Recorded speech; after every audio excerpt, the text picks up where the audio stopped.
हमारे साथ हमारे सहयोगी गणेश ठाकुर इस वक्त मौजूद हैं और जरा गणेश से ही जानते हैं। गणेश, ये अल फलाह यूनिवर्सिटी जो एक तरीके से केंद्र में आई इस पूरे आतंक के नेटवर्क के, क्योंकि चाहे डॉक्टर उमर हो, चाहे डॉक्टर मुजम्मिल हो, डॉक्टर शाहीन हो, सब इसी अल फलाह यूनिवर्सिटी से जुड़ी हुई, और ऐसे में यहां पर ईडी की ये रेड।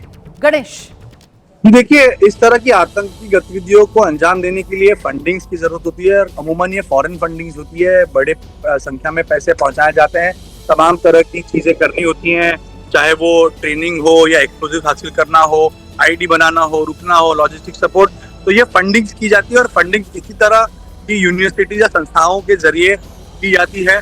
तो ये बहुत एक अहम कड़ी है, क्योंकि अगर इनकी कमर तोड़नी है तो इनका जो इनकम सोर्स है या जो फंडिंग का सोर्स है उसको अगर तोड़ा जाए तो इनकी कमर टूटती है। तो ऐसे में अब जांच एजेंसियां सिर्फ क्रिमिनल या इस लाइन ऑफ इन्वेस्टिगेशन को आगे नहीं ले जा रहे, तो इकोनॉमी जो इसके पीछे छुपी हुई रहती है उसको भी एक्सपोज करने की ये कोशिश है, जिसके जरिए आगे की मॉड्यूल काम ना कर सके या आगे के मॉड्यूल पर अंकुश लगाया जा सके। और साथ ही जवाबदेही और जिम्मेदारी भी तय हो ना कि आपके यहाँ लोग काम कर रहे हैं, आपकी नाक के नीचे इस तरीके की आतंक की पूरी साजिश रची जा रही है, षड्यंत्र बनाया जा रहा है, और आप कैसे पल्ला झाड़ सकते हैं ये कहकर हमारा इनसे कोई लेना देना नहीं है। और इसी वजह से महत्वपूर्ण हो जाता है तह तक जाना, ताकि खंगाला जा सके अल फलाह यूनिवर्सिटी की भूमिका इस पूरे आतंकी नेटवर्क में क्या रही। गणेश जी बिल्कुल, और अल फलाह नेटवर्क का इस्तेमाल करके ही, कुछ अकाउंट्स का इस्तेमाल करके ही फंडिंग मंगाई गई थी, ऐसा आरोप है। और इसी वजह से ईडी इस पूरे मामले की जांच कर रही है कि आखिर आतंकियों को फंडिंग क्या इस यूनिवर्सिटी के अकाउंट से हुई थी, कितने फॉरेन फंडिंग, क्योंकि यूनिवर्सिटी फंड्स लेती है यूनिवर्सिटी चलाने के लिए। तो ये यूनिवर्सिटी के आड़ में क्या ये फॉरेन फंडिंग इन धमाकों के लिए अंजाम देने के लिए मंगाए गए थे क्या, ये जांच एजेंसियां सुनिश्चित करना चाहती है। और इसीलिए ईडी को अब रोपिन किया गया है, क्योंकि सोर्स ऑफ इनकम या फंड्स जहां से आ रहे हैं उसके बारे में जानकारी हासिल करने के लिए ईडी बहुत महत्वपूर्ण होगी। और जांच एजेंसियां ईडी की मदद लेकर अल फलाह यूनिवर्सिटी के सारे अकाउंट्स खंगालेगी, जितने जितने पैसे इन तमाम लोगों ने लिए उन तक पहुंचे, ये तमाम चीजें इस इन्वेस्टिगेशन के दौरान साफ होगी। और अगर अल फलाह यूनिवर्सिटी के बैंक अकाउंट्स का या इकोनॉमी का नेटवर्क इस्तेमाल करके आतंकी गतिविधियों में उसको इस्तेमाल किया गया था, पैसे इस्तेमाल हुए होंगे, तो जाहिर सी बात है इस यूनिवर्सिटी के खिलाफ बड़ी कार्रवाई आने वाले दिनों में हो सकती है। बिल्कुल सही कह रहे हैं आप। और देखिए, भूटान में थे प्रधानमंत्री नरेंद्र मोदी दिल्ली धमाके के अगले दिन, जब उनका संबोधन दुनिया ने सुना था, और तभी प्रधानमंत्री की तरफ से कह दिया गया था कि ये जो षड्यंत्रकारी हैं ये बख्शे नहीं जाएंगे, तह तक पहुंचेगी हमारी जांच एजेंसियां। और इसी में हम देख रहे हैं कि मल्टी डायमेंशनल जांच अलग अलग पहलुओं को लेकर, एक तरफ ईडी है जो वित्तीय लेन देन हुआ है उसमें जो अनियमितताएं हैं उसको लेकर जांच कर रही है, और वहीं दूसरी तरफ एनआईए के हाथ में जब से जांच गई है, और एनआईए जिस तरीके से इस जांच को आगे बढ़ा रही है। गणेश, जरा अपडेट दर्शकों को दीजिए, अभी तक इस मामले में एनआईए ने 2 गिरफ्तारियां की हैं, और आगे एनआईए की जांच कैसे बढ़ रही है? जी देखिए, आपको बता दूं तो ये पैन इंडिया एक तरह के इन्वेस्टिगेशन हो रहा है, क्योंकि इनके मॉड्यूल्स के तार कहीं कहीं जुड़ रहे हैं। जैसे हमने महाराष्ट्र में भी कुछ जगहों पर कार्रवाई होते हुए देखी गई है, तो उत्तर प्रदेश, दिल्ली, फरीदाबाद, इन तमाम जगहों पर इस मॉड्यूल के कोई लिंक है क्या, ये देखना जारी है।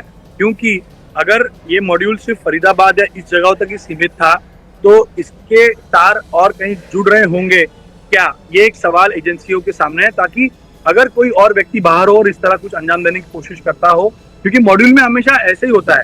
इसके पहले भी जो आतंकी मॉड्यूल बस्ट हुए हैं उसमें अलग अलग राज्यों में इनके लोग स्लीपर सेल के जरिए या एक फिदायीन मॉड्यूल बनाकर रहते हैं।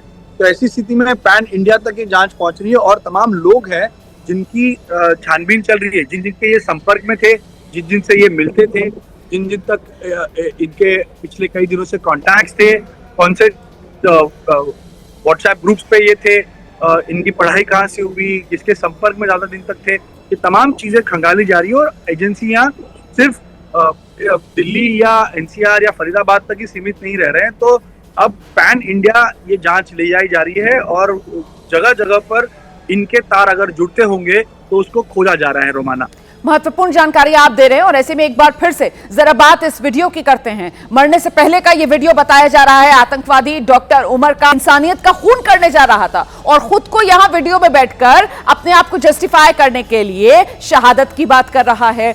डॉक्टर उमर का ये वीडियो कई परतें खोलता हुआ इस पूरी जांच में हम सीधे आपको लेकर चलेंगे। हमारे सहयोगी गणेश ठाकुर लगातार हमारे साथ बने हुए हैं। गणेश, कुछ सूत्रों के हवाले से जानकारी मिल रही है, क्या ये महज एक वीडियो है और इस तरीके के कुछ और वीडियोस भी जांच एजेंसियों के हाथ लगे हैं क्या? और जिस तरीके से यहां पर ब्रेन वॉश्ड ये शख्स नजर आ रहा है, पढ़ा लिखा डॉक्टर जिसका काम लोगों की जिंदगी बचाना है, वही यहां पर वीडियो में बैठकर मारने की वकालत करता हुआ, मारने की पैरवी करता हुआ नजर आ रहा है।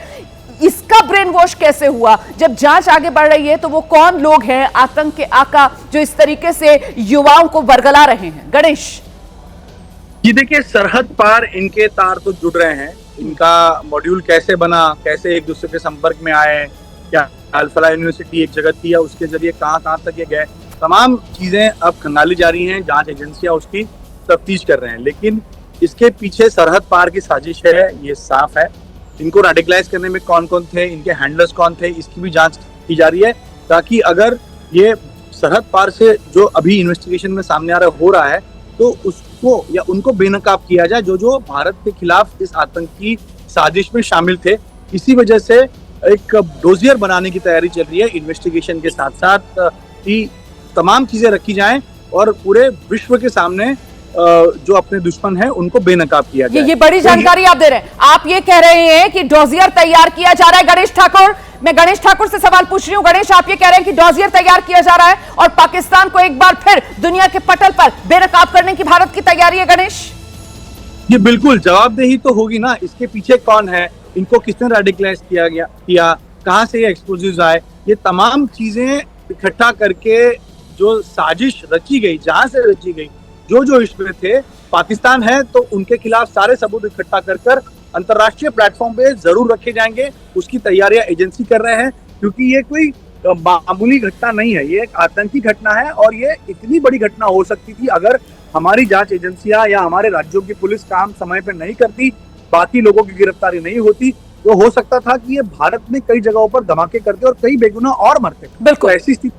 आज ये सुनिश्चित किया जा रहा है कि हर बारीक से बारीक, छोटी से छोटी सबूत इकट्ठा किए जाएं पाकिस्तान के खिलाफ, या जिन्होंने इस आतंकी हमले को अंजाम देने के लिए सारी प्लानिंग की, इन तक पैसे पहुंचाए, इन्हें रेडिकलाइज किया, इन्हें इस आतंकी संगठन से जोड़ा, तमाम लोगों की ये रोज एस्टैब्लिश करके ये पूरी चीजें आगे रखी जाएंगी। बहुत शुक्रिया गणेश ठाकुर इस तमाम जानकारी के लिए। तो हर छोटी से छोटी डिटेल जो है वो रिकॉर्ड की जा रही है, जांच गहराई से की जा रही है, डोजियर तैयार किया जा रहा है, क्योंकि आप और हम तो जानते हैं कि इसमें कोई शक व शुबा है नहीं कि दिल्ली के अंदर लाल किला के सामने जो धमाका हुआ था वो तार पीछे पाकिस्तान में बैठे आतंक के आकाओं के हाथ में ही थे और यहां जो मोहरे थे वो महज कठपुतलियां। ऐसे में दुनिया के सामने पाकिस्तान को बेनकाब करने की भारत की एक बार फिर से ये बड़ी तैयारी है, कवायद चल रही है। इस बीच दिल्ली कार धमाके में एक और बड़ा खुलासा, हमास की तर्ज पर हमले का बड़ा प्लान बनाया जा रहा था। ड्रोन्स, छोटे रॉकेट से हमले की साजिश थी। सूत्र ये बड़ी जानकारी दे रहे हैं, ड्रोन्स के जरिए, छोटे रॉकेट्स के जरिए हमला करने की बड़ी साजिश थी। जासिर बिलाल उर्फ दानिश, जिसकी गिरफ्तारी भी हो गई है, उसके जरिए यह खुलासा हो रहा है। सूत्रों के हवाले से यह बड़ी खबर है, ड्रोन तैयार कर रहे थे आतंकवादी। श्रीनगर से जासिर बिलाल की गिरफ्तारी हुई है। जासिर बिलाल को दिल्ली लाया गया है। अनंतनाग के काजीगुंड इलाके का रहने वाला है जासिर।